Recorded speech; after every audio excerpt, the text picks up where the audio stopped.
Okay, I hope everybody had a good lunch. We're not too sleepy from all the food.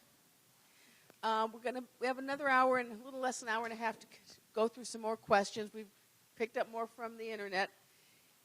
Some of them we discussed. There's a couple here that have very short answers, and I'm just going to do.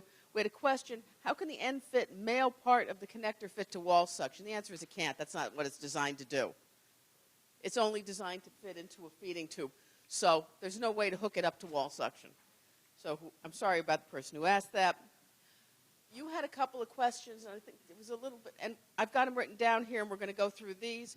One of them is one that was discussed extensively this morning, and at least if you can go to the flip chart, it's the testing of the ENFit connector with blenderized diets, and how is that going to affect people who've been, and Leslie, if you could talk again, I'm going to give you the mic a little bit, how you use blenderized diets right now, just so people understand what we're talking about. In other words, you make a blenderized diet, you said, just go over briefly the consistency of it, what you're doing with it, why you're using a blenderized diet for your daughter. I use a blenderized diet because my daughter failed the ability to use at least 5 to 6 different formulas because of dumping syndrome or because of vomiting issues, and primarily because of my background. My background is that I am a trained acupuncturist, and I've been a raw juicer since '88. The consistencies of my daughter's blends are the consistency of a very thick pudding. The fiber is broken down significantly with the use of Vitamix blender.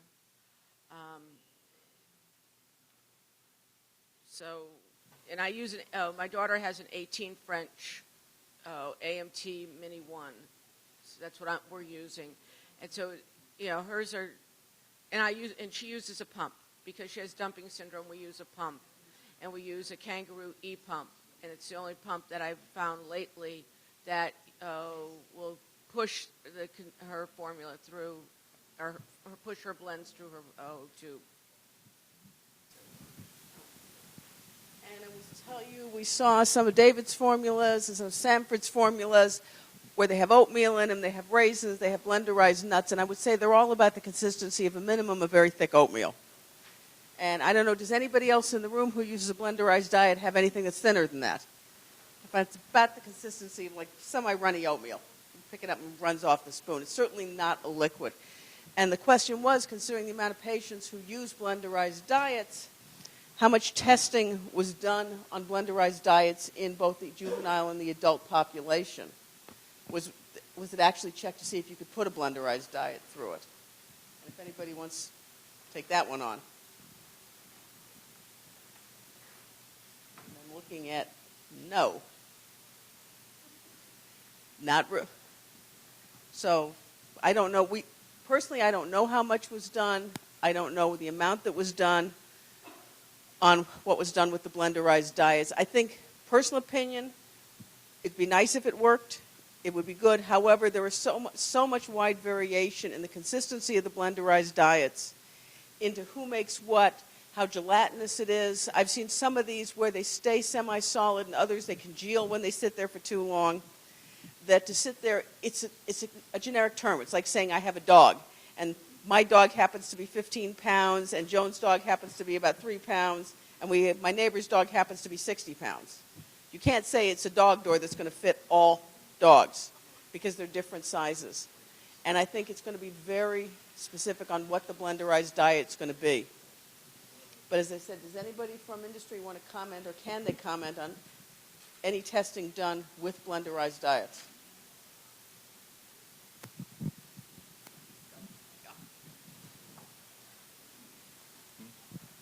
Yeah, so to your point, the diets are individuals, right? And in fact, even if you have the same recipe, every day you make that, it's going to be different. And so in order to mitigate that a little bit, when we tested at our facility our products to verify if we were good, we used off-the-shelf blenderized diets. Now, I know that's not, again, it's a dog, right? So it's a formula, it's thick, it's got some natural ingredients in it, and that's what we tested.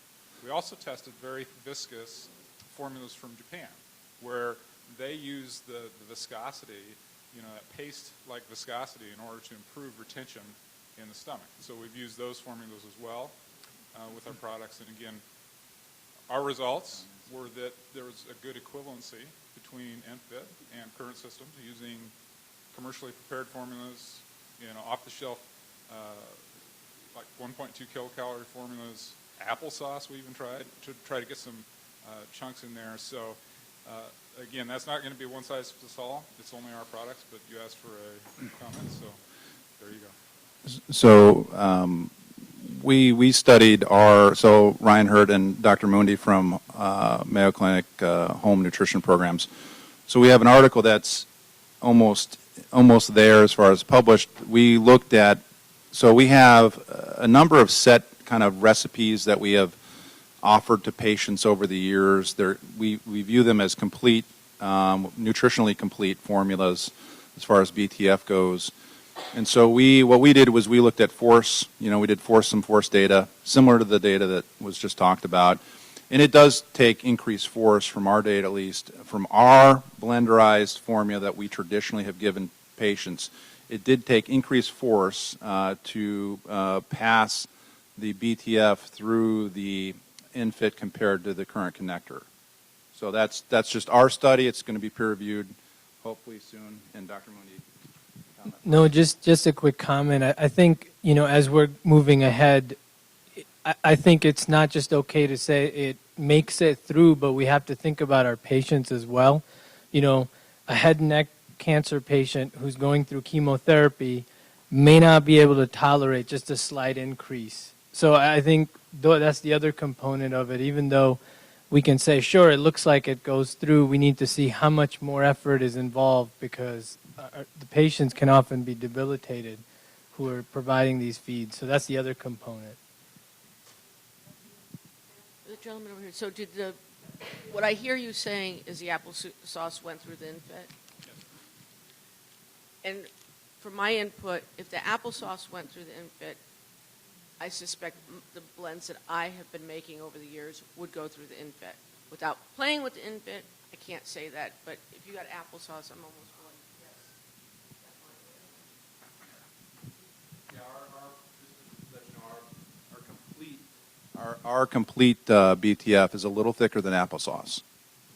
So certainly that, but we also found that even some other standard formulas too, there may have been a little force difference, but not much. But the BTF that we use is a little thicker that patients currently use, probably than applesauce.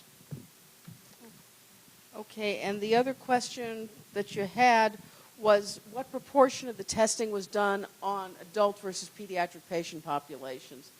If anyone, again. Yes. Okay, so in other words, there were no patient testing. You tested flow through the through the connector. We did fixed elevation gravity feed, and then also force to deliver via laboratory. Yeah, our same with ours. Ours was laboratory. We have a formula that we've offered to patients for a long time, and they've used it successfully. And then what we did is we took it to our Mayo laboratories and tested force. Okay, did that answer your two questions? Okay. Yes, Sanford? Just wish okay. Regarding the testing, I've done testing at home. All of you saw my bolus feeding stand I had in the other room this morning. I took that. I have my 5-ounce syringe. I fixed it, poured a pretty much standard food blend. It wasn't oatmeal. It was just other table food, like steak and baked potatoes, something, green beans, something of that sort. Anyway, I tested it with a 10-pound barbell weight sitting on top of the syringe plunger. And I did it 2 different times, and it took 1 minute and 25 seconds, the first test, and then out of the same blender container, the second test took 2 minutes and 5 seconds. Of course, I attribute that to slight settling during the time that I was doing the first test. But that would give you an idea, because oftentimes when I was applying downward force on the plunger. Inventive by nature. And the thought that goes through my mind is how much pressure am I exerting on this? So after pushing one plunger through, one syringe full through, I went to my shop and brought the 10-pound barbell weight up and ran 2 tests on it. So it does take significant pressure. Now this was with a McKee, not my 24-inch bolus. I think the other part of that is also it may flow through, but did either of you that you're still publishing, so you may not be able to answer this, the amount flowed through, but did it take the same amount of time? Did it take significantly longer because of the increased viscosity? We're okay sharing. Oh. No, I mean, just what we noticed was with the 20 French, it was about 2.3 times longer to flow through, just gravity, and then 2.7 times compared to a 24 French. So, and that's the point we were trying to make again, is that we really need to work through these issues, because in the case of our patients, if feedings takes 2 times longer, they're going to do less of them. And so that means they're not going to gain the weight that we want, et cetera. And so these are real clinical issues that we have to tackle. I think it's a clinical issue with the juvenile population that wants to go to school, and they don't want to have the pumps with them. They want to be, and if you can't feed them overnight, if you've now gone from a 12-hour feed to an 18 to 20-hour feed, that's going to impact their quality of life. Yeah. Along the blenderized food areas, I have a couple of tube feeding friends, one in Arizona and one in Oklahoma. The one in Oklahoma is a family physician, retired. He also has a trach. But just to give you an idea, what he says about his blenderization, I prefer it for a number of reasons. Biggest is because I do make my own homemade blends, and some are really thick. May have bits and pieces of nuts, meat, fruit skins, and seeds in them. Trying to feed my blends through any type that has a restriction or smaller orifice at a connector to go through just isn't something that can be accomplished. Almost always remove the Y port adapter at the end of my tube to feed, so I have no restrictions between the tube and the 60 cc. The other is a doctor who lives in Oklahoma. He said, why would anyone want to subject himself to a restrictive device? I no longer use any commercial formula secondary to intolerance or side effects. I do not wish to tolerate for the sake of using these agents. I strictly use blended meals of my own choosing.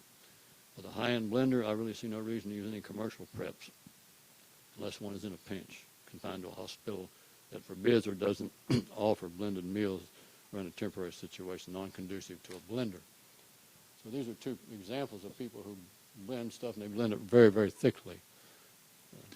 I think there's also patients who blenderize because a lot of my adult population, their tube fees aren't covered by the insurance company, and blenderizing their own is less expensive. It turns into a cost issue. It turns into a lot of them. The fact that you can get applesauce to flow through the ENFit connector is very promising. The fact that it's going to go through. If it takes 2 times as long, we're going to have issues with people not being able, as you said, either cutting short their feeding times, or they're going to have to walk out in the public with a pump. One thing, certainly I still recommend commercial products for our hospital patients and our outpatients. I'm not opposed to any of that. I just want to make sure that's clear. But I was really surprised when I went up to Mayo and we did a survey that's an NCP, that we found that half of our patients in some form or other do blenderized tube feeding. In some form, not completely, but over half.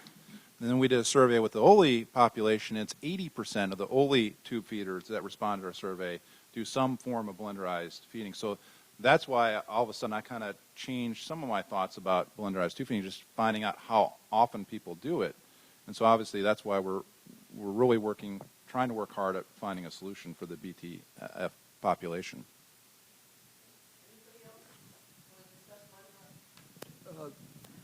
Does anyone know why the election on the AO 369-3 was put on hold? Sorry? You want to know why the vote was delayed? Why? Yeah. Oh, I'm sorry. I have bad hearing. So, So there was a few things that the ISO was asked. One, they had received some emails, some communications from some concerned citizens, we'll say. And so as just a matter of administration, they wanted to check with the technical committee leadership to have a discussion about this to see, are these concerns that have been addressed, or how have they been looked at in a component standard that could be used for medical devices, and then just an overall discussion on the processes on which a component standard like this would be used, and how it's being communicated to the dozen or so other technical committees that these other connector standards would be potentially considered for in the device standards. Now, again, in this space, there actually aren't any device standards right now. Those are actually in development in a SEN committee in Europe that are being proposed. But so that was the one thing. So it's my anticipation that we've had a few discussions with them actually this week, and we'll probably move forward with the standard as planned, and that probably wouldn't be any issue right now. Why are we voting on something that's not fully vetted, doesn't have user testability? I think one of the reasons the FDA exists is to protect us from medical devices and drugs, et cetera. So I don't understand why we're voting on something that's not fully vetted and tested. No user testability. Yeah, I mean, that's probably not something I can fully answer, but other than to say that obviously, if not as a member to the working group, the volumes of information of both usability, bench engineering, design realization, verification, validation activities that have been conducted over the course of, just for this specific connector, over the course of the past couple of years, and then over the course of several years before that on several other designs that were considered, has been done. Now, those documents are all part of the ISO internet, IP rights, so I can't make these available to Oley to put out there.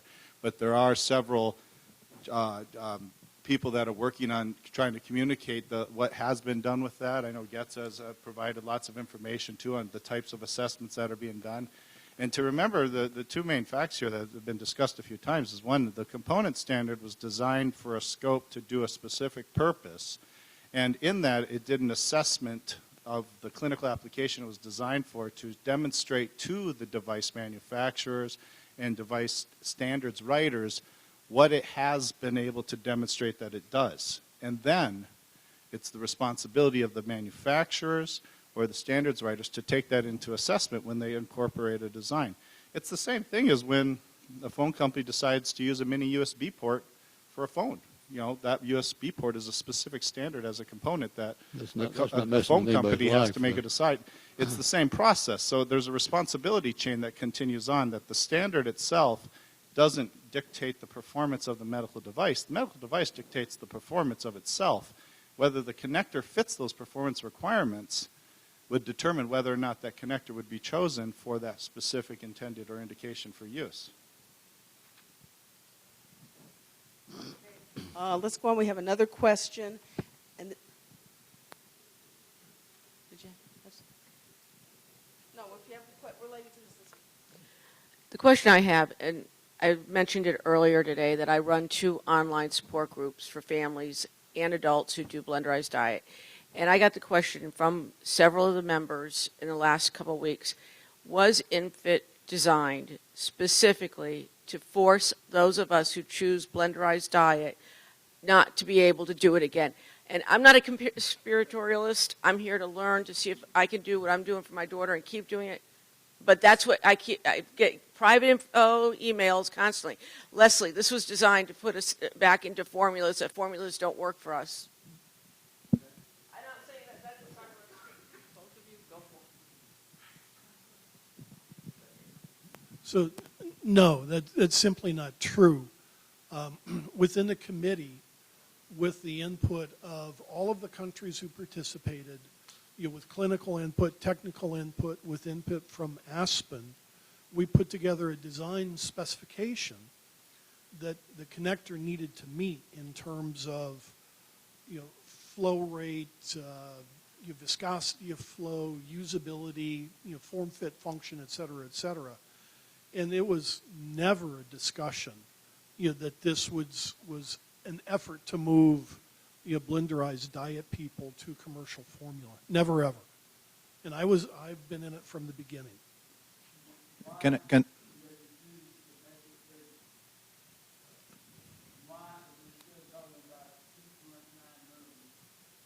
Alfred, if we could let some other people answer. No, I was just going to comment, I agree with that, actually. I mean, have I been a little critical of the process? Maybe. And do I feel like what I just shared with you earlier was I, as a physician who's a nutrition-trained specialist, I had no idea people were blending up their own food. And I bet you if you ask that's why we did the surveys. I bet you if you ask a lot of nutrition physicians, even some of my mentors, they were a little shocked at the frequency of how often people do this. And I'm pretty sure I would put it out there that I'm sure Getza probably was the same way. So if we didn't know that you guys at home are doing this, because as a physician that writes formula, I just assume when I write my formula for you, you go home and do it, right? That's a horrible assumption. As I'm finding out, I'm learning that now, right? So I really think Getza, probably it wasn't even on their radar screen because it wasn't on mine. I'm a trained nutrition doctor, and so is Dr. Mundi. And I got up to Mayo Clinic, and my dietitian told me, people put blenderized tubes. I said, no, they did that back in the 60s. And so I was really shocked. And so I feel like I don't think this was designed to do that, in my honest opinion. Again, I'm a scientist. But that's my opinion because I have a lot of ignorance, my own ignorance about blenderized tubing, which now I have a lot of knowledge about it. So. Richard Reynolds, Bradenton, Florida, a feeding tube user. I'm just amazed that the feeding tube standard was developed seemingly without consulting with feeding tube users. We would never have argued for a smaller feeding tube, and yet that's what we're stuck with. Thank you. I'm going to make one comment before I let you answer this. Since I started practicing in the early 70s, the oldest in the market might remember Complete B. It was blenderized peaches, peas, and steak, and it came in a can, and we use blenderized diets all the time. Doesn't surprise me at all patients use blenderized diets. Does anybody want to address why there wasn't more input from the public? It's been answered a couple of times. I'm not sure there's much more we can say about that. Slightly different. He said, why are you stuck with this? I think the thing that I would like to clarify is you're not stuck with it. I've heard from a number of manufacturers that have indicated to me that they intend to keep the same devices that you're using today on the market and available indefinitely until they have a solution that they feel solves these types of issues. So you're not stuck with ENFit. It is an option that makes sense for an awful lot of people, but it may not make sense for you, and there will be options. So I can't, put anybody on this, any company on the spot and say they have to do that. I'm just telling you what has been communicated to me to make it easier on them. That's what I've heard, is that they will continue to be available. I'm going to play devil's advocate with the question here and come back to you. Most of these patients are going to have their feeding tubes placed in the hospital. They're going to start their tube feeds in the hospital where the hospital wants to go everything on standard. That means they're going to get an ENFit connector. They're going to go home. It's not going to get changed. But what I'm saying is you hospitals are coming out now, and I'm just putting this out to put out a controversial point. They're going to get their pegs put in while they're admitted. The hospitals are now mandating we're going to use standard FDA-approved connectors. We're not going to use the white fits anymore. We're not going to use any of those anymore. They're not going to change that tube because the patient's going home. If the patient gets an ENFit tube in the hospital, they're going to go home with an ENFit tube. Now, possibly 6 to 8 months down the line, the tube needs to be changed. It can be changed to something else. But they're going to go home with what was placed in the hospital. What I was trying to say was that when you have a peg tube, the peg tube has got an open port, and you put a Y port in there, right? Those Y ports could have ENFit, and they could have something else. So all you'd have to do is snip that tube and put the right Y port in there. It's not that complicated. Okay, going on with that, we have another question from the... Okay. I better put my glasses. We had, this is the best comment, confirm that they wanted to confirm that that the adapters are going to be available. The tube connectors will be available to them. The one that you just mentioned. Okay. Okay. Going on, then we have a question from the internet. It's related to Sanford. Let's keep going with other questions, please. What do you anticipate the wear and tear time on the ENFit connectors to be? I mean, right now, the Y connectors can go for years. Unless you just really jam it and you stretch it out, those last a very long time. Do you have any anticipation on how long an ENFit connector is going to work being disconnected and reconnected daily? Not in business anymore, but I would not agree with your statement that Y adapters last for years. They are frequently replaced. That Y adapters last for years. They are frequently replaced in gastrostomy tubes, frequently replaced in G tubes. The question was, do we have any data on the durability of the ENFit connector considering its opening? I can tell you right now, experience with Luer locks on my patients with PICC lines, they've lasted years. I don't see that as an issue, but are there any studies on the durability of the connector that you can talk about? I'll just bring this back into, now you have a component that goes into the device. Any part of a component that goes into a device has to fit into the full life cycle of that device. So to the point where even PICC lines are really only indicated for 30 days or less based upon regulation. But yet as a PICC nurse, I had a patient with a PICC line for 3 years with the same connections on them. These are a similar type design using similar type materials. I would venture a guess that you're going to see the same robustness and the ability for this, and they won't stretch out. Actually, I would expect an increased compliance because you're using more of a rigid type material versus something that's more elastomeric, something that could be cut simple. When you're trying to clean it with wires or other things, this won't affect the structure of that as much. So from a durability standpoint, you probably will see a more durable, but in the end, all this goes back to the device's intended life cycle, and there's life cycle testing. Just like when you go to an IKEA shop, you see that, on the chair, back and forth, back and forth. Well, they have to do these types of tests on their medical devices to demonstrate the appropriate life cycle testing for these products, to include whether it's a sterile product, the sterility cycles, all the things that go into this. Testing the appropriate materials so that we don't have material degradation, which we learn more and more about with drugs and how drugs apply to materials and leachables. These are continuous and ongoing things that are always done and conducted at the device level. Again, this is an engineering schematic standard. It dictates nothing about the material other than the hardness or the durometer, as we call it, to help demonstrate non-interconnectable characteristics. The material choice is left to that of the device manufacturer because those devices are used for different intended uses and different purposes. This is the same thing as the Luer in the vascular space because some are indicated for chemotherapy drugs. So that material is very different than that of a standard hypodermic syringe that you would see that come in. And there's different risk profiles between those, why they're indicated to deliver certain drugs. The problem is that clinical practice doesn't always follow that, and then we get adverse events to those reports. So I hope that helps clarify that statement. We had another question going back to the ISO regulations. As you said very clearly, the ISO says how the connector has to go together and such. Is there any leeway in the regulations as they potentially will be approved that a wider internal diameter could be used? So I don't like hearing the word approved. We use cleared for 510K devices. Again, going back, I think one of the early statements, the standards are voluntary. The dimensions that are used, that were placed into this, were set to demonstrate a level to be able to understand its misconnection characteristics.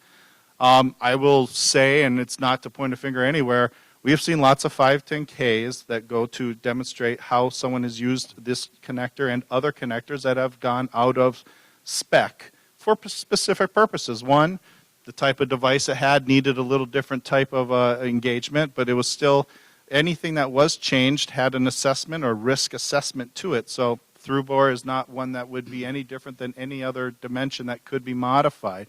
You have to look at it from a totality to assess what's the end result of that risk. Do you increase the risk of misconnection to an area where you create the potential for unsafe adverse events, and therefore would that be an appropriate adjustment to make? It may be, it may not be, but that goes into the dialogue of what manufacturers do, and that's what they do on a day-to-day basis. The ISO is not mandatory, as I understand, but Yet hospitals and manufacturers seek to adhere to that. And then down the road somewhere, it might be mandated by the FDA. Right now, I can't say I see FDA trying to, first of all, try to write a regulation. If I started today, we would all be retired before it got published. So you should rest assured nothing happens quickly. This is an area where, although we've been interested in trying to see is there a footprint we should try to put down to improve patient safety, we also see the real world happening in addressing this and in a more collective fashion, which is why we're here today, to see these things help make the right decisions for the market to kind of drive the safety forward. I don't see right now FDA writing a law that's going to mandate the use of a specific connector because, one, we don't like doing things that are restrictive in innovation, and that's what that would do, is that would restrict innovation. At the most, what you would see is a law that says your connector should demonstrate a level of safety equivalent to something of that nature, but not dictating a specific design. That's usually not the type of regulation we put in because that limits innovation, that limits healthcare in an area where we can hardly keep up with the technology as it is. So we don't want to try to put a blockade in front of it. Okay, right now we have no more questions from the internet. While we're waiting, is anybody, the group? Okay, Sanford. My background and education is in marketing. I agree wholeheartedly with the young lady over here that spoke of a possible conspiracy to increase formula sales. And, if you can force all the blenderized feeders to use your smaller product, what would it do to your sales? Is that going to decrease your sales? No, I'm sorry. Could you clarify the question? If you can force the half or two-thirds of the people in the world who are tube feeders, who are not currently buying your product, this would commercial formula.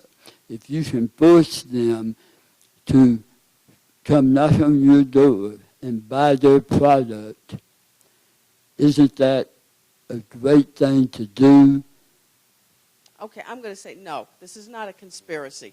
Nobody came up with these connectors with the intent of let's let Company Z, and I don't want to mention anybody's name, sell more tube feeds. That's not the intent. What you have to remember, and I've said this before, when all these connectors were developed, even though I remember the good old days when we blenderized peaches and steak, these things were not developed with the thought that people were using blenderized product. So the standards were set, the connections were set, the tubing was set, everything was set that it was going to be commercially available. Now, the fact that people make their own blenderized diets is great. I tell all my patients, best tube feed I found on the market, if you can tolerate milk, is Carnation Instant Breakfast.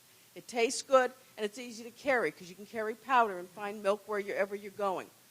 But the bottom line is none of these tubes, the original connections, the ENFit connectors, none of them considered tube feeds at all. They didn't say, let's take all these patients who are on tube feeds and make them go buy product.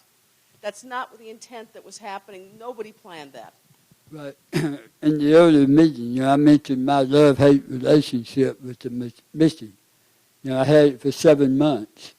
Now, I miss having the convenience of it, but I do not miss the clogging problems that it gave me every day of that 7 months. And so the McKee is not the gold standard of feeding tubes. My 24 French is the gold standard. Yet all of the stuff coming out of Tom's office says that the McKee with the 3 millimeter opening is the gold standard. That is totally incorrect. Does anybody know the history of the Missy? It came out for infants. Again, we're not infants, and we have to rely on our lifeline to stay alive.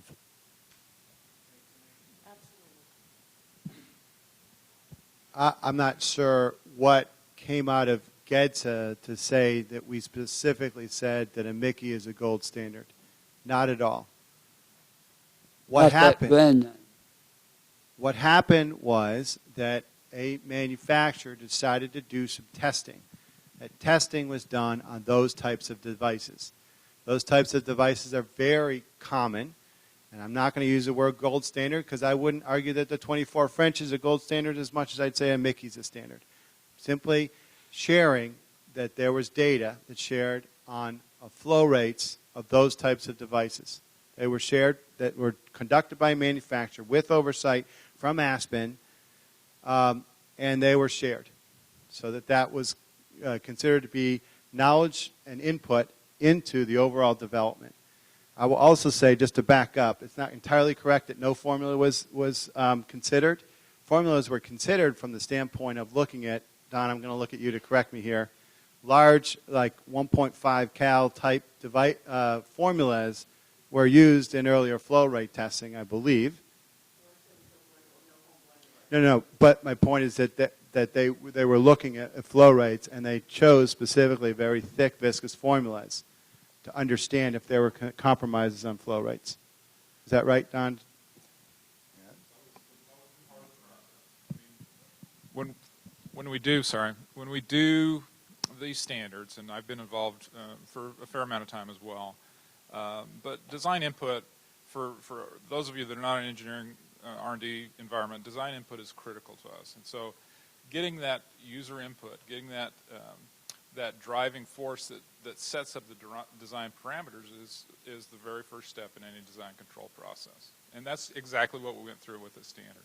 So from an R&D perspective, our inputs included viscosities that ranged as high as 1,000 centipoise or higher, which is a very thick viscous material. The problem is blenderized diets or any what I call non-Newtonian fluid, something that has chunks in it, doesn't flow the same as water, for example, or a Newtonian fluid. And I can get very thick Newtonian fluids. They flow differently. You know, frankly, early on, as we talked about some of the designs, and we've mentioned that a couple times, we were talking about designs, and companies had proposed designs that were much smaller, frankly. But the challenge is we've got a very diverse population. You guys aren't infants. Who's going to speak for the infants? They need smaller tubes, okay? But we need one connector. Because portability of care, moving from hospital to hospital, patient to patient, you know, that's critical. So where are the compromises? We had to make them. I'm not saying everybody has to make them. Those tubes are going to be available, just like Tom said. But at the end of the day, we had to make something that was good for patients that are small and good for patients that are larger as well, right? There is an awful lot of tubes sold and used that are smaller than 24 French, okay? 14 French is the most popular size of feeding tube, okay? 14 French. Irregardless of type of tube, 14 French is the most popular size for an indwelling tube, okay? That's just the factor of the business. So you need to take this away from me. But at the end of the day. Okay, so I might try to switch gears if I could. I'm going to offer a suggestion. You've got, Don mentioned a point. He said he works off of, and engineers work off of, design inputs, right? Or they need to establish appropriate design inputs. That comes from feedback from the community. And what I thought this session was primarily intended to be about is looking forward, how do you improve upon what we have today? Not ENFit, how do you improve upon what we have today? Okay, that is the spirit of why you have all these manufacturers around the table. Right now you have us on our heels with all these questions throwing arrows at us, and I don't think that's fair, and that wasn't the intent, I thought, of this session. What I thought the intent of the session was, you have systems that work today, albeit perhaps not perfectly. These guys are here to understand how they can make it better for you. If we're stuck the balance of the day defending ENFit, then you guys aren't going to see better solutions than what exists today. So my recommendation is let's focus on how do you make improvements. It may fall within the standard. It may not. It's not necessary for me to decide or Scott to decide. It's somewhat up to the manufacturer, and it's all up to you guys to make that to provide a positive influence on why they should spend the time doing it. Okay? Attacking manufacturers and saying, how could you be so stupid, is not a way to find a better innovation, a better solution. So my recommendation last time, and now you got to take it away from me, is let's look forward. Let's look forward on better solutions than exist today. Well, and what I would say is, excuse me, keep in mind that the ENFit is a connector. It's two mating halves. It's a component that's going to get built into future devices. My role, my job title, if you will, in the ISO standard development, I'm convener, which means I chair the committee that's going to be developing device standards that incorporates not only the 80369-3, but also a standard called 18250-3, which defines feed sets. We've already, as I mentioned earlier, found that we needed to make an adjustment to accommodate syringe accuracy and low-dose syringe types. I'm here as a Halyard employee, and I accept the technical validity of the work that we've done, but on that committee, my role is to be a neutral arbiter of content. So if information comes to the committee by way of comment, technical comment, as we're developing our standard, it's my obligation to make sure that it gets vetted and properly discussed. That doesn't necessarily mean it's going to get changed or we're going to wholesale change exactly what we're planning to do, but it is my obligation to make sure that it gets aired and discussed. So, like Tom said, make positive proposals.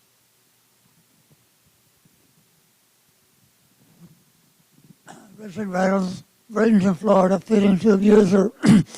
Tom, my response to you is, I think I can say with confidence that we feeding tube users are very pleased with what we have. We don't see a compelling need for an improvement.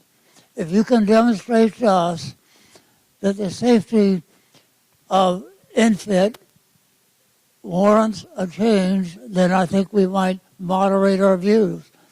But the quality of life issues for us is so severe that with the proposed ENFit that we're thrilled with the catheter system. So if I could comment, what I heard Scott say earlier is, if a company is currently in the market with a design, there's nothing to compel them to change that design. If they're in the market, they're grandfathered to be in the market, and that product can continue to be there. And even if they wish to make a change on a risk analysis basis, as they gain approval for new products, they can position themselves to the FDA, based on the needs of customers at risk, et cetera, and there's nothing to say that a manufacturer won't be able to satisfy, your demands. If I might speak up a little bit, a couple of things. One, I really appreciate Oley for convening this today, because I think it's important for all of the players in the room to have an opportunity to have a dialogue, and kind of like what you just said a minute ago, to come up with solutions for the future, to improve on where we are right now. I would say, personally, I'm very happy with the solution that I have right now. In particular, when I transitioned from a traditional hanging feeding tube to a low-profile tube, it changed my life. It was a game changer. My quality of life improved exponentially, and being able to be more active, being able to just not look like I have a tube when I don't have my extension set in. So I would say that, personally, I don't think anyone in this room would let a product be released and come to market if it wasn't safe. And I personally, I've tried to stay neutral on the issue, because while I wouldn't want a product to come to market that's not safe. At the same time, I appreciate the need and recognize the need for preventing misconnections. I don't think anyone in this room would ever want that to happen to themselves or a loved one or anybody. So I get that it's a heated discussion. This is a very important issue for a lot of people. People's in our community feel like their independence and livelihood is being threatened. And I think some important things that have come up that I want to reiterate as a consumer is that you're not stuck with this. It sounds like some of the solutions that you're currently experiencing, you can continue to experience. None of this is done. I think that we're hearing the manufacturers want to hear from us to make this a better solution. So I'll just say that, you know, I mean, I appreciate you clarifying that this is not a conspiracy, because I think a lot of the rhetoric and sentiment has been that that's the case. Yeah. We had one other question, that if there was a large enough community of people who use blenderized tube feeds, could the ENFit connector be made larger? Well, as you heard, there's no absolute. This is what it has to be. These are recommendations. And I'm sure if any of the tube companies heard that there were thousands and thousands of people who wanted a bigger tube and there was a market for it, something could be done. I'm sure they wouldn't just say, no, this is the end of it. Anybody else?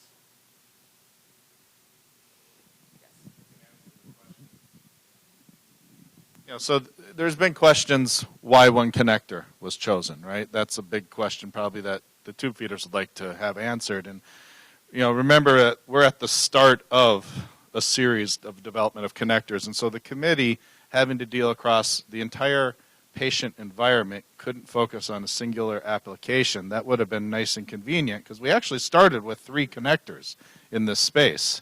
And, you know, to be in the standard itself. We had a dozen that we were assessing, but 3 were actually originally in the standard.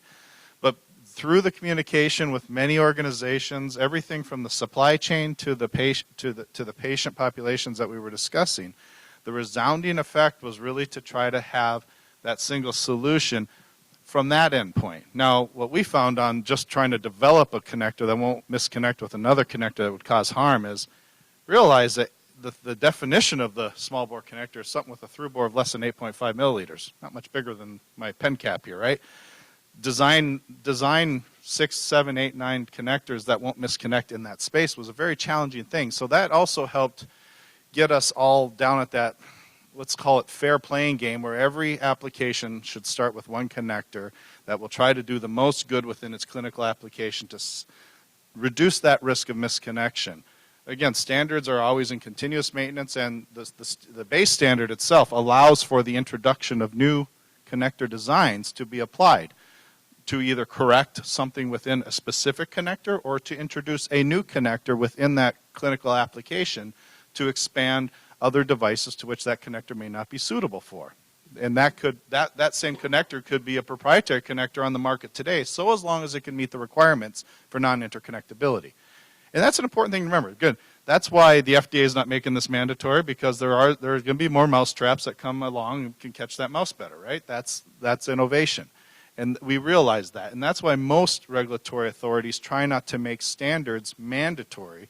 They consider them, they encourage the use for them, but it's where it's practicable and where it's possible to make sense. And that's a real important thing. So again, your manufacturers are in discussion with the clinical organizations, with the supply chain management, with the patient populations in organizations like this, and they're trying to figure out, is this connector seem to work?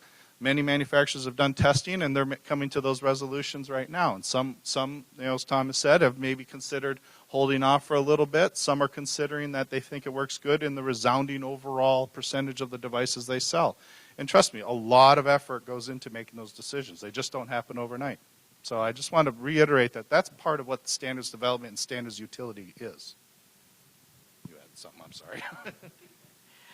Okay, let's try to switch gears and let's start talking about what we can do from here on. We've spent the morning and half of the afternoon learning about maybe what the concerns are, and who wants to start?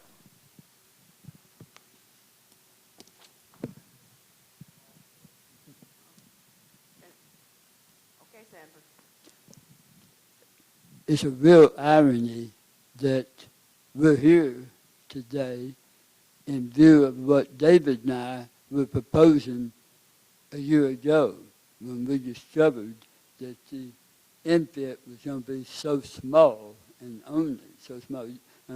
You mentioned that by definition it has to be less than 8.5 millimeters. I just defined what Right, small bore. connector and Right. standard is. It doesn't define its utility of a specific medical device. So I don't want those. Right. Now, that's what got mine and David's attention. Here we're looking at must be less than 8.5, but yet 2.9, almost about 1/3 of the maximum size, was decided upon. And that is what got us to fighting ENFit. And I believe that our fight against ENFit for the past year is the reason we're all sitting in this room today. Because had David and myself, Richard, Dave, and many, many others who weren't able to be here today, had we not stepped up to the plate and fought for the tube feeders. I'm fighting for the young mothers that have children. Sanford, you make a very good point. I think the point that they brought up, that it's going to take twice as long to put the very thick tube feeds down these things.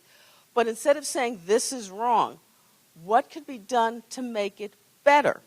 In other words, not just this is no good, we need to keep what we have. The reality is we are not going to keep all these old connectors. I've been in a hospital. I work in a hospital. I have seen many patients where we had misconnection issues, and that cannot be allowed to go forward. People are getting IV medications down feeding tubes because of the lure locks. There are problems with it. It's not going to go forward. You can't keep it the way it is.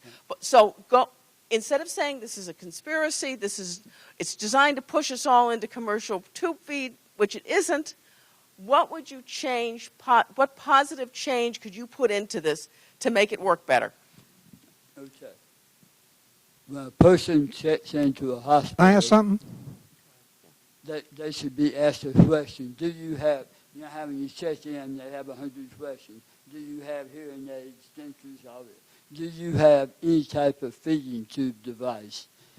If you answered yes, there's another question. Is that feeding tube device protrude from your body, or is it at skin level?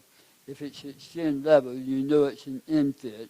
I mean, not ENFit, a Missy or a AMT Mini. And so all of the extension sets should be ENFit. But if it's a dangling tube, the person checking you in should put a shrink wrap connector on there around an adapter. If the hospitals are so dead bent on going with ENFit, but there's no sense in forcing the ACN, home enteral nutrition people, to have to change our lives to deal with the slow feeding. So my thoughts are, I think there was a slide earlier on, and it talked about all the different strategies that have been tried thus far. Education was one of them, and that's what you're really talking about. And I think they're already asking when you get to a hospital pre-op or when you're admitted, do you have any of these devices? And I think that the answer is that they already tried that, and misconnections still happen. So I'm going to come back to, is there a way that we can shift from fighting against ENFit to, okay, well then maybe I won't win that battle. But all I'm trying to encourage is there a way that we can look at trying to improve so that you don't have to feel that way, so that you actually feel like the solution that's developed is something that you can embrace? And maybe I can't get that with you, but yeah. Where for something to be misconnected, you really have to try your Really hard. You have to sit with a hammer and a chisel and everything and say, I'm going to make this go together. Right. But what would make, forget the word ENFit, lose the word ENFit. It seems to have a very negative connotation. What would make adapter number 2 that would prevent misconnections acceptable to you? Let me finish my statement there. When I was talking about, okay, let's say I go to the hospital, I check in, and they put a shrink wrap and an adapter on my bolus port. Now, during my hospital stay, I would only be able to be hooked up to ENFit. And this shrink wrap connector they should put on my device would have a warning tag that says, warning, any unauthorized removal of this will constitute immediate dismissal. Now, how many employees are going to go get a razor knife and cut that off so they can plug the tractor tip into your ENFit? The question I asked, what could we improve potentially going forward in a connector that would prevent misconnections, that would make you happy? Not a slip lock, not any of that. Say we're going to have to use this. What can we do?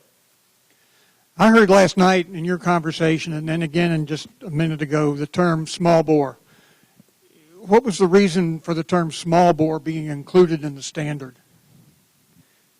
I'm sorry to do this to you. Because I think that's where some of this is coming from.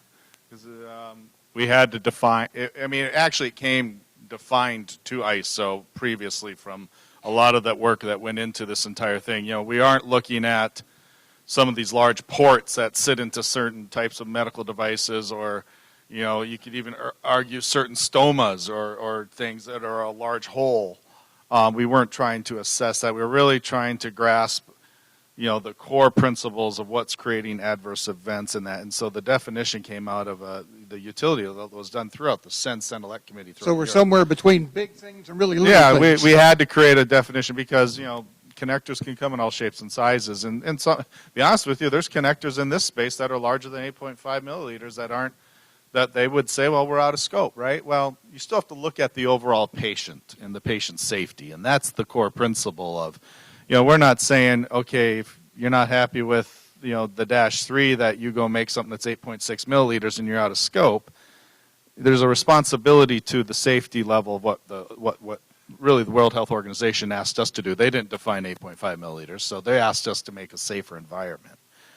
So I think that's a core thing. But getting to the solutions, there are different iterations of this, and part of this, and you've heard the word transition in implementation, the strategy of implementation and working with supply chain management and the needs of hospitals, and the hospitals that are being told you have to do this because a hierarchy of someone above them told them something.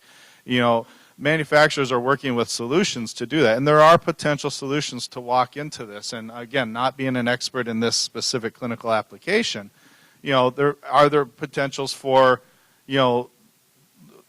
let's use, I'm guessing a lot of the feeding tubes here have the Y ports. You mentioned you have a Y port, more of a med port, and more of the larger bore port.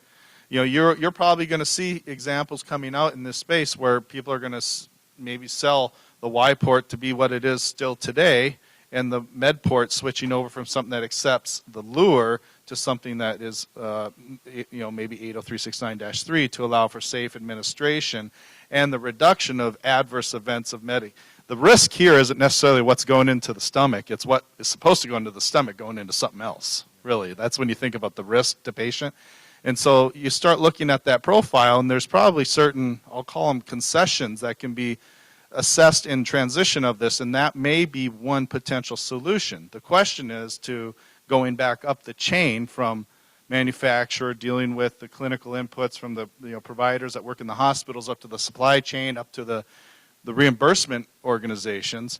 Does that satisfy the requirements that they're being asked to do to assess patient safety? And so that whole thing, that pendulum swings back and forth to try to find the right solution. That is one of maybe a couple dozen different potential solutions that could come out of this, because I think what we heard is a lot of these tubes, the port, the interface where you make the connection are interchangeable. They can come off, they can be repaired. And so it's foreseeable to think that, maybe in the first stage of transition, that both of those ports don't change. Maybe one only does with certain manufacturers in the largest bore tubes. Maybe that is a solution. I'm not saying it is, but those are the types of things I think we could consider. And then what does that mean if that's something that we would go through? Would that satisfy if you can still do what you're doing, but then knowing when you go into the hospital environment, you still have a port that can have that connection that may be in that institution, because you're now in an environment where a misconnection might be more likely and they can access that port. It's just a question. Yeah.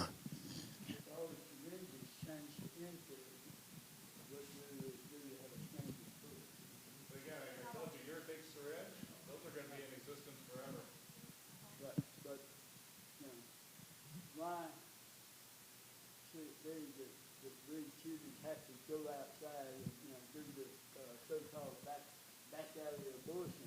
to be able to feed ourselves. You know, and that's where I get upset. And you know, this is not going. I would personally never ever have ENFit. I mean, here's a device right here I made that will bypass. This is a bypass device to fill my tea that I plug directly to my syringe. But I would have to subject myself to the restriction of a tea in order to use this. The only other alternative would be, like they were speaking of, to go with the peg without the balloon and cut it off and put another wipe on it. But again, why should the end user be forced into making alterations that aren't really legal?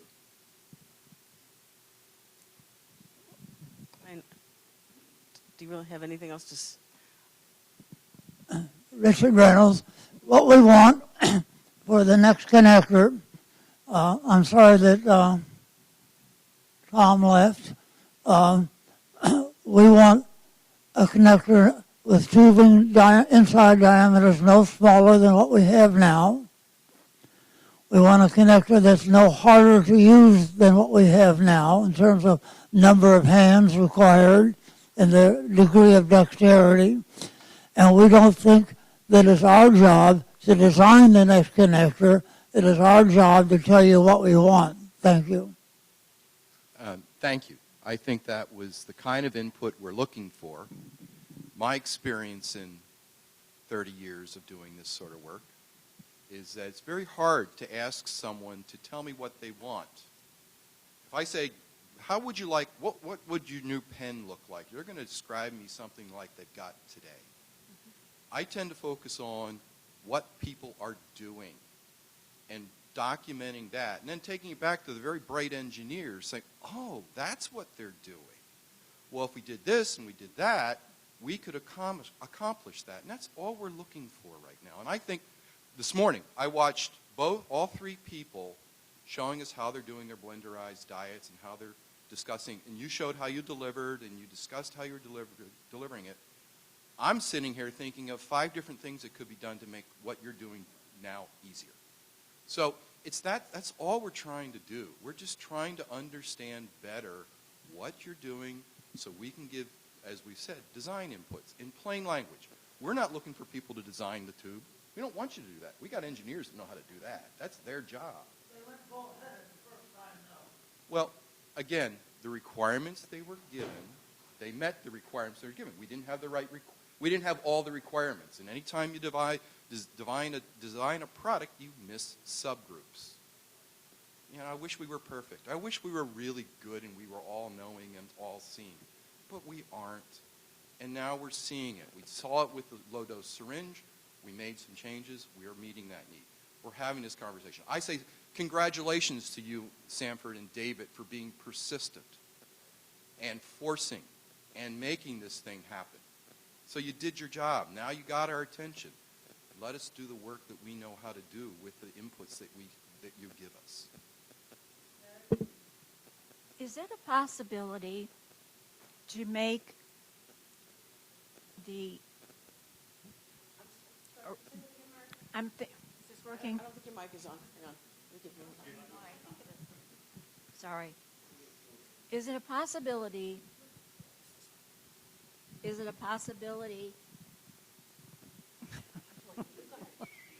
Project. Is it a possibility to make the ENFit bore larger and for pediatric use have a port that is smaller?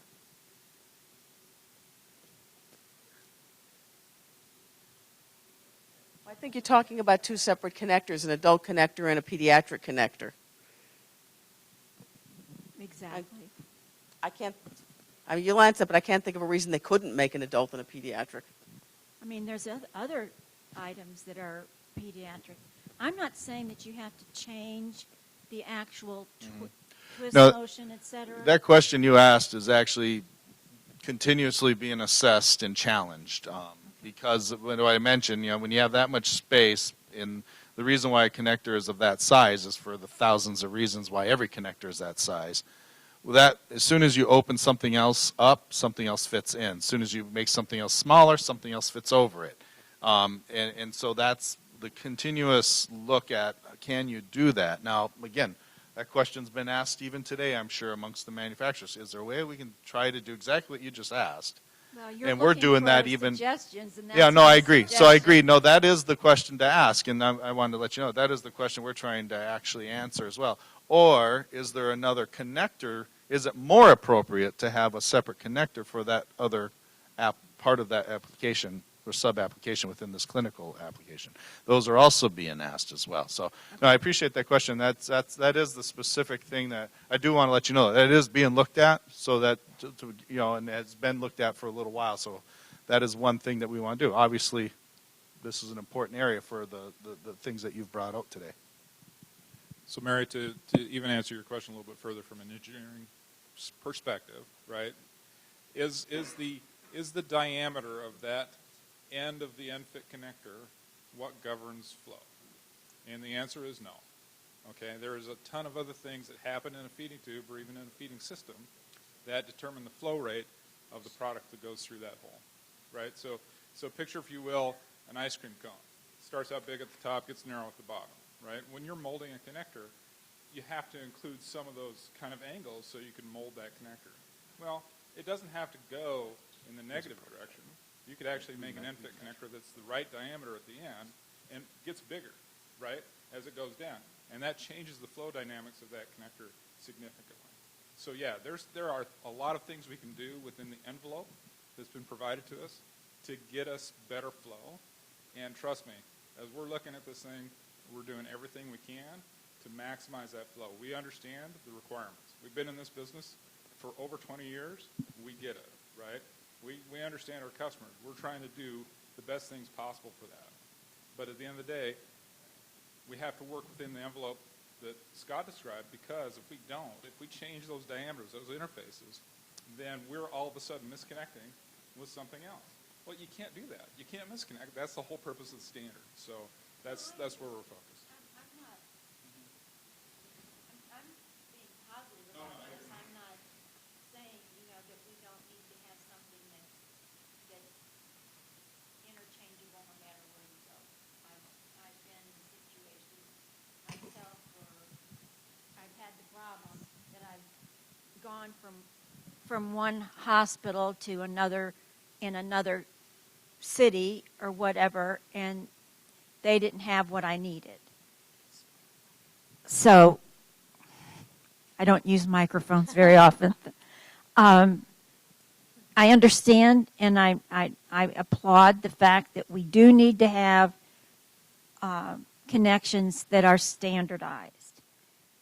At the moment, it doesn't seem to work for all of us, but I can see possibilities where you all can work on what we've put out today to try and make this work better for us.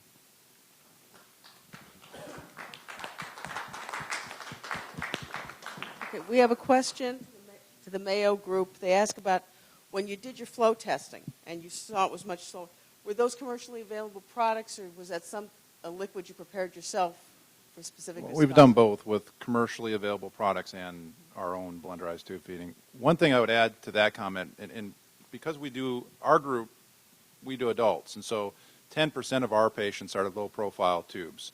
So to kind of voice your peds versus adult question, one of the thoughts we've always had is, because those are two distinct different tubes as far as flow dynamics, to us at least, I don't know what everybody else has found in their testing, is having a separate tube for the a separate connector, possibly in the 2 whatever millimeter size that we currently have, depending on what prototype you test, and have a larger connector upwards of the higher limit of the range for the larger tubes. Okay. Sure. So just a real quick question, because we've heard the prototype or building of something. Are your prototypes something that a manufacturer said this is what we think our final design would be, or is it something you prototyped? Because we actually borrowed it. They came and, it didn't go home with the certain manufacturers. I know they're in the room. But here. it was an actual It was feeding a prototype. Oh, yeah, tube. it was an ENFit prototype actual feeding. I mean, set. that's good because I want to tie off what Don talked about with fluid, flow. It's you think about like I said, the features or the dimensional requirements. It was just specifically look at the through bore, and I'll even use this bottle as the example. If the dimension of 2.95 or 3.0, whatever the requirement is this interface, theoretically the back side of that connector could be as large as this because this is the interface for misconnection. And I think that's what Don's trying to describe is that if you ever been a cheerleader, you ever gone through those big cones where you're screaming through? The difference between getting air passed through that and air passed through a pipe that's the same distance, there's a whole different level of resistance, and that's specifically what Don's describing to. Manufacturers are just now getting into where does the connector interface with the device, and how do I maximize the performance to not reduce it? And that's kind of the scenario that I'd want to give you, is that the features, or even when the standard publishes and you're going to see an engineering schematic, the engineering schematic is designed to just kind of give a picture, but it isn't the actual design that you're going to see because it's just there to kind of give an illustrative example. The dimensions are just numbers that are the interfaces for assessing safety, which has a whole different background for assessment on that. And then how it's incorporated goes back into the device performance. And I believe that's really what Don was trying to demonstrate. And really we're seeing the similarities or equivalents to what is on the market because of that ingenuity. A couple of questions. I'm going to kind of merge them from the internet. You've asked us to brainstorm, to give suggestions to things.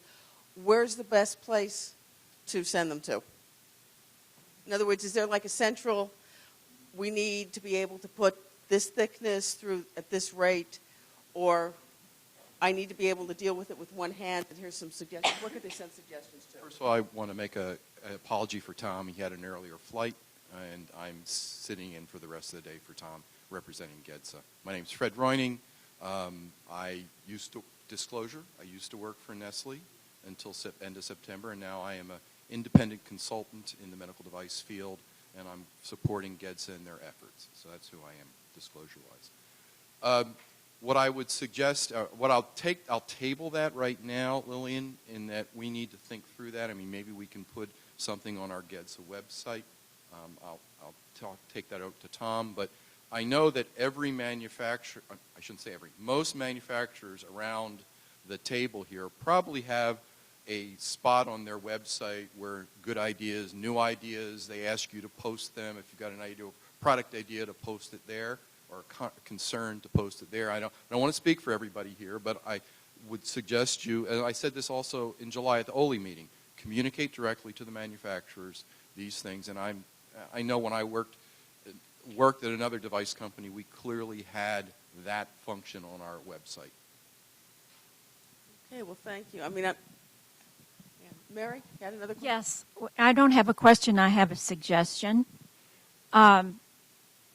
I would be more than happy to have someone send me one of their prototypes and let me try it. And I think that that would be something that a majority of us would be able to critique what you've got in a home setting. I've been dealing with this for 19 years. So I would be happy to make suggestions on something that I could actually see. All I know now is that you've got this screw-on thing and the size of it. That's all I know. I can't make suggestions on something that I haven't actually tried or seen the prototype of. And I'm sure that not just myself, but through the Oley Foundation, you could come up with people that would be more than happy to try out what you have, not necessarily tell anybody what company it came from or anything like that. Just let us try it and then give you suggestions on what we think you might be able to do. Mary, do you think there may be issues with sending it to your home and such? Would you think it would be useful if, say, at an Oley or at the Aspen meeting, get together, have the manufacturers, if they're willing to, bring prototypes and let you look at them there? I can't see them being willing to send them to your house and say, give it a try for a couple of weeks. Try to do my best to address that. Oh, I got one here. You know, unfortunately, as a good friend of mine in the R&D world would used to remind me every once in a while that we aren't making toasters here, Fred. We are making medical devices, and we're governed by a lot of regulatory and ethical restrictions where we have to get IRB approvals for even prototypes, or not even prototypes, finished product to sell them out, send them out for testing purposes. So there's a challenge there to try to figure out. That restricts our ability to give things out for use like that. It may be something like Lillian suggested at Aspen might be an option, but it's certainly something we can take back and think through as part of the next steps on how to get some user feedback early. Can I just jump on? Is that okay? I just had 2 points, but first was just to thank everyone for coming. I think from a clinical standpoint, this has brought down my anxiety level quite a bit before coming here. So thank you for organizing this. But just this same exact point, this is where we need the help. So just describing Mayo's program, you know, we train 800 or so patients a year. The call volume that we have, anywhere from 50 to 75 calls a day from our patients. Ongoing, we just have a big team. Small changes have a huge impact. And just the recent Christmas tree, you know, adapter, where it's not connecting well for some folks, has led to just this massive increase. We know it's affecting our patients. So if there's any way we could just slow down, just take a breath, and because this deadline of next summer kind of, that's what raises my anxiety. So if we could just slow down this process, do some clinical trials. I mean, I think both of us would be glad to get the prototypes through the IRB and help with these clinical trials. It would be so reassuring, because then we would know what the adverse, you know, events are, what are the impact to our patients, and then we could project. That's kind of my big plea. Hi, again, I'm Leslie Marino, and I just had a wonderful chat with Tom. And unbeknownst to myself, I didn't realize that I'm half using the ENFit right now. As I said before, my daughter uses the Kangaroo e-pump. I'm using the dual chamber bags, and I've got this half of the ENFit with a cone device or an adapter device on it right now. And we just got our first box at the beginning, no, on the 15th of November. And so since the 15th of November 2015 up until last night, I can tell you that this portion with the cone works with the blenderized diet that I do at home. And I didn't realize that I had half of an ENFit that it was working at home. So I can tell you, with my blenderized diets from my daughter, this is working right now. Now, when we put the two pieces together, will it work? I can't answer that question, but I would have to say that it will. Actually, you already are, because the other half of it. Oh, okay. Yeah, the other half is... Here, let the person speak. Sorry, Mike Marion, Cook Medical. So essentially, to kind of complete her thoughts there, is she's using the full ENFit connection, because the adapter is the male side of the ENFit. The giving set that she was talking about that she was receiving is the ENFit, the female side. And so in order to use the adapter, you're actually using the full ENFit connection. So, no, that's fine. So, you know, my blends, and I got copies of 3 recent blends, and the two blends that are on my page have been tried with the interim program right now, and it is working. I would just piggyback on that and say that I think there's been a lot of misinformation just based on assumptions that folks might have. So I think it's helpful for things like that to come to light and to share with others, because anytime there's change, we're afraid of it, right? We don't like to do new things. Well, I actually do, but I'm the exception to the rule. I'm the exception to the rule. So I think anything that we can all do, maybe for the rest of the time, if there are questions about will something work, maybe someone can clarify, or like if you could do something similar to what Leslie just did, just by saying, I didn't think this was going to work, but I'm already using it. I don't know if we could use the time that way. So or maybe Sanford or David or David, if you guys have questions and it's something that you understand to be true based on something you've heard, maybe we can use scientifically documented experience, real world experience, to see if maybe it's not actually the case. I mean, I don't know, but. Well, I've tried both. You know, I've tried the machine, which is larger than ENFit, and I trashed it because it's grossly inferior to a big boy 24. And so, I mean, that's my opinion. And now, y'all are comparing, she's comparing a pump, you know, and there are many people that blenderize, that part of their blenderized diet is a pork chop off the grill in the backyard, you know, a nice steak. You know, these are things that we are not currently deprived of now.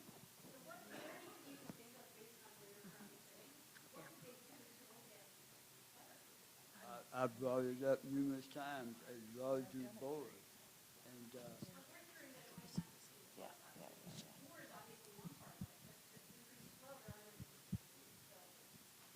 well, board is the primary thing. GI Design recently did a study, blood test. They found that pouring orange juice with pulp, it took, I believe, 7 or 8 seconds for the ENFit connector to totally clog up and stop flowing. Now, if pulp and orange juice is going to shut down your feeding, that's a serious, serious problem. I am using it. My daughter uses a pump. And I use a pump too, and I've been using the transition since May and haven't had trouble. So,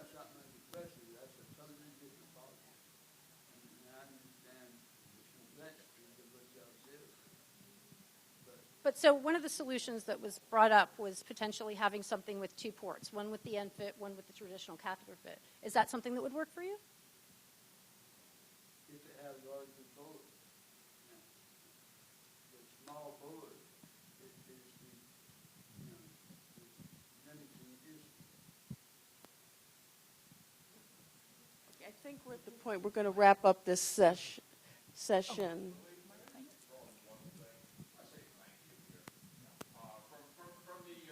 I don't think there are any other pharmacists in the group. All right. Speaking on behalf of the pharmacists, I really want to thank that there is such a thing as ENFit. That finally, that we're going to have a standard for administration. One of the issues I have been dealing with, I work with the Aspen organization. We're establishing medication guidelines for drug administration through feeding tubes. And one of the issues that pharmacists and many institutions have to do is that pharmacists has to dispense the drug in its final form. That is, to dispense it in a syringe. Currently, the Toomey syringe doesn't sustain the drugs very well. They leak. We don't have, that's not very good. You could say an oral syringe, but oral syringes don't really fit the tubes very well. And we've had situations where the nurses actually take the oral syringe, empty it out, and then draw it up in a Toomey syringe. This has become a problem for my institution and many other institutions around the United States. Having a specific syringe for the feeding tube that we can fill with the medication, close, and dispense it will improve medication care in the hospitalized setting. And having this as that type of device is going to change a lot. Okay, one more comment and then Joe. Mark, I want to thank you for that. You just taught me something. My name's Cynthia Reddick. I work for Quorum Home Infusion. And from our perspective, I want to put a bright spot on this. In working in home care for a really long time, it's like MacGyver meets the Wild West, trying to make connections work. So what I love about the future is the standardization, because we talked about portability of healthcare, I have to deal with portability of tube feeding access devices from hospital to home, from city to city, from county to county, state to state, sometimes out of the country. But I have a tough enough time getting product A to connect to product B, so the bright spot here is that that will be standardized and it won't be product or manufacturer specific. You get too specific, it creates a problem in home care. So I am excited about that. The other thing I'm excited about is I do like the connection that does not pop out easily so that we're not feeding the bed inadvertently. I'm excited about that personally. I hadn't really thought about tubes getting pulled out because they won't disconnect. That's definitely the less common situation. More commonly, things pop out because of a cough, or if somebody laughs, sometimes they pop out. So, okay, so I have validation there. So I just wanted to make that comment that there are a lot of bright spots just from some functionality, and so that's my perspective. Thank you. Well, thank you, Joan. Okay, I just want to once again thank everyone for joining us this afternoon.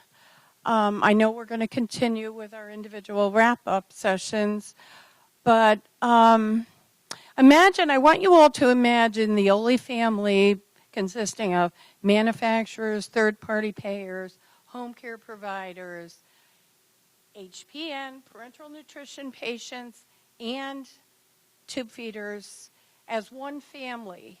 And imagine Oley in the middle. We're looking at an initiative that's going to keep the home parenteral patients safer when hospitalized and sometimes in the home setting, and an initiative that may be causing some tube feeders concerns and challenges. I don't think the intention of ENFit was ever built on the premise that we're going to cause one set of consumers, patients, hardships, or quality of life challenges, issues. So I think if this could be the first meeting of as many as we need to get to where we need to be to satisfy everything, I'd like to put that on my Christmas list, actually. So as we leave, if we could just continue this, could I have a show of hands as to how many people will join us in getting there? That's a good showing. Thanks a million, really. I have no idea what your presence here and all of this activity that sometimes probably didn't go the way you thought it would, but, we're getting somewhere. We really are. Thanks.